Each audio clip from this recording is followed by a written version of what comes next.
talẹ̀.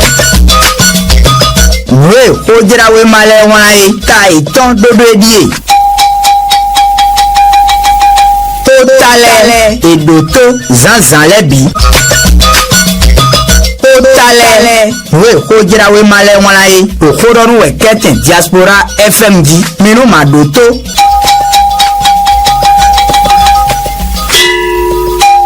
Meilleure gouvernance des mairies, des SE mettent à mal la réforme. Les raisons de la révocation de ceux d'Adjara et de Tokuntuna. Nous voyons la mévedo à Turumito, fraternité, itengbi, eweke nous de ubro titi medaje, ake pasa fawaduko inarendo nous ganje, do beneto miton me en wezon, beso, nous vote tente men de voix, Laurent SE lewa, amaloi, yeme SE le, iso,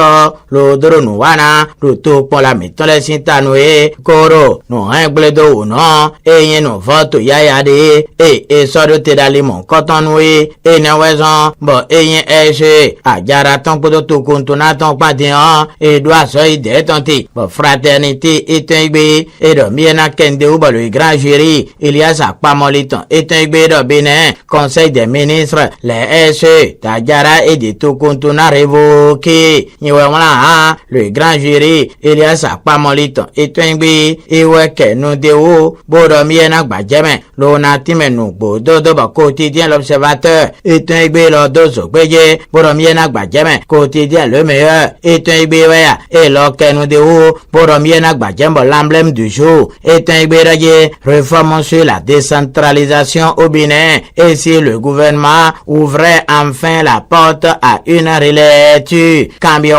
l'emblème du jeu tengbe et ça donne autant le camion bolo titi medaje nous vote la check passe à forward de conscient linois et à check par cavo et yesen et donne nous do nous vote yaya de titon wo et vont sinon bovo kalo et mrainde lo na wada gbe no toa et dans l'emblème du jeu tengbe et do miena kenu de o la primeur et tengbe waya et do miena kende o lo na dozo gbeje lo timenu gbo todo mito le projecteur info est un IBWA et l'autre vision est un IB dozo gbeje palabre quotidien Claude Adjikpaton est un IB l'okendeo pour décentralisation les secrétaires exécutifs de la mairie de Tokuntuna et d'Adjara révoqués en conseil des ministres Niwewla palabre quotidien Claude Adjikpaton est un IB et l'okendeo pour miena gbajeme lo kanatime nubo dodo toromito nous mojawe mi kanado et palabre quotidien et un béwaro titimedaje Alain Adeo et ma gosinto rogbeta elsebemea lo bonwezo peton sinto rogbeta mon kotomei e wa hagbaji lo time amo Abubakar yaya e kwa hagbaji lo gbeno marako Alain Adeo azonropo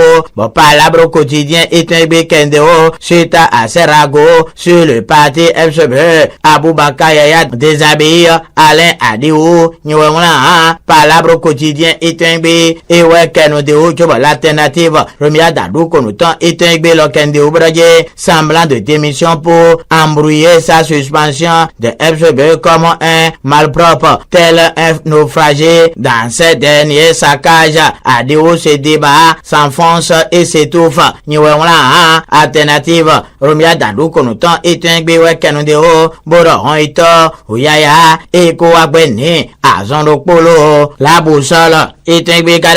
mise au point de la FCB suite aux déclarations d'un ancien membre Abubakar Yaya Etreya Alain Adeo et rétablir les faits. Niwewla et dans la boussole et tingbi et wedo monu yingbon bomiena kenu deo lo kana gbajame nu gbo dodo ba to viemi minado mojameda pa ine onwe dandan todo mito le routier et tingbi et lo kenu deo Alain Adeo et do miwla wema lo tonsin to rogbeta et FCB me ome gbewe Abubakar Yaya e wa gbeni boraje e ko ime lo wla we mado tuton lo de sin to rogbeta mon kodon me sin asan tongo so me mi de dion ton we choba e wa ro di doraje mi ton sin to rogbeta mon kodon me bon le routier était gbe kenu de o après avoir inventé une procédure d'émission avec des déclarations fallacieuses contre la FCB Alain Adeo se fait démonter par Abubakar Yaya niwedo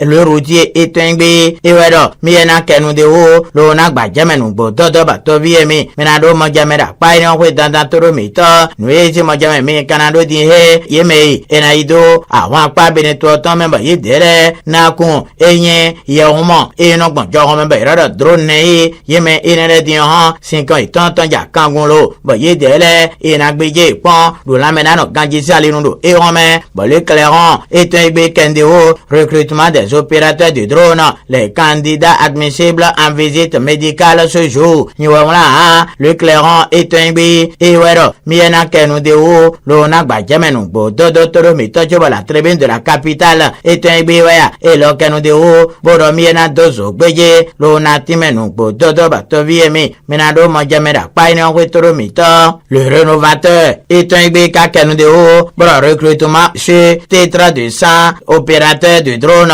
les candidats admissibles invités ce jour pour la visite d'attitude médicale rénovateur etengbe e wero miena kenu de o lo na gbajamenu gbo dodo toro mi to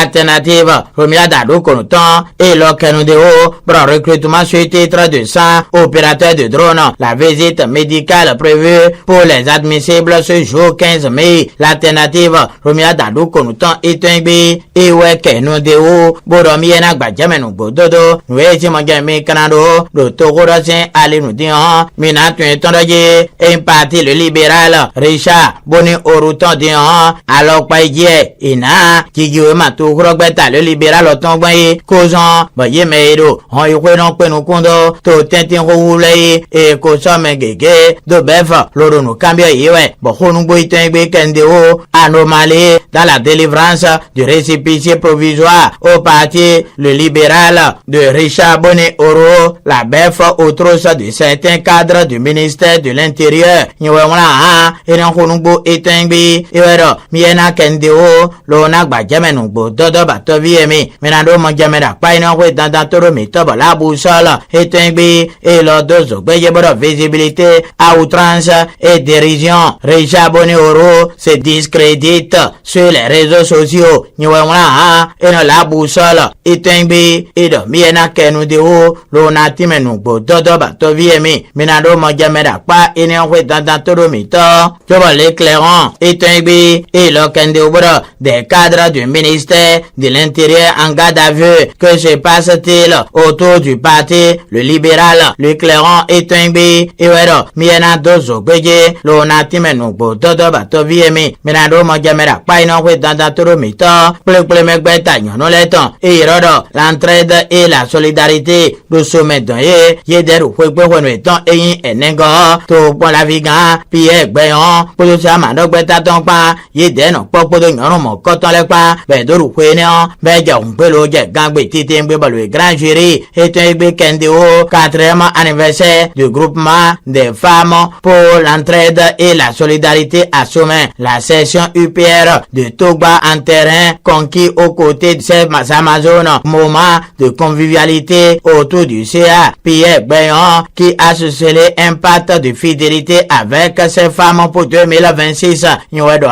le grand jury etengbe iwero miena kenu de o lo na gbajamenu gbo dodo ba to viemi minado mo jamera pa ina we dandan toro mi to we je mo jame mi kanado di e memle bene to ton na brada oyan e bioro ina renso gbe ta te meno do ndai memle sen alinle un subvention itan ina soda lo menu ye dele le Héromé quotidien l'observateur etengbe we kende o développement des sports au Bénin les subventions de 2025 remises ce jour ni wedo quotidien l'observateur etengbe ewedo miena kende o lo na gbajamenu gbo dodo ba to viemi minado mo jamera pa ina we dandan toro mi to fresh info etengbe karo tete medaje gbohikan sin kan medan mina tu etandaje to polaga refino dalmeda e ya won sin un gleten dako en beso ton no lo bohikan ton lo bo fresh info etengbe kende o bohikan au développement le maire refino dalmeda dote la ville du plus grand au parc abus au Bénin ni wala fresh info etengbe iwedo miena dozo gbejelo na timenu gbo dodo toro mi to nu vonu aizonu bedo konwe e kan Emmanuel agbojelo iwe no monje be vigilance onfo ina chendo kuro pomi to lebono ni so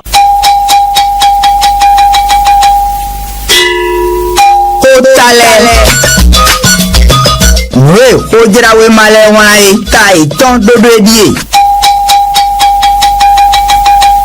Talẹ̀ èdòtó zanzan lẹ́bi. Talẹ̀ we kojirawe malẹ̀ wọn la ye òkúrọ̀rùn wẹ̀ kẹ́tìn diaspora fm di minnu ma dòtó.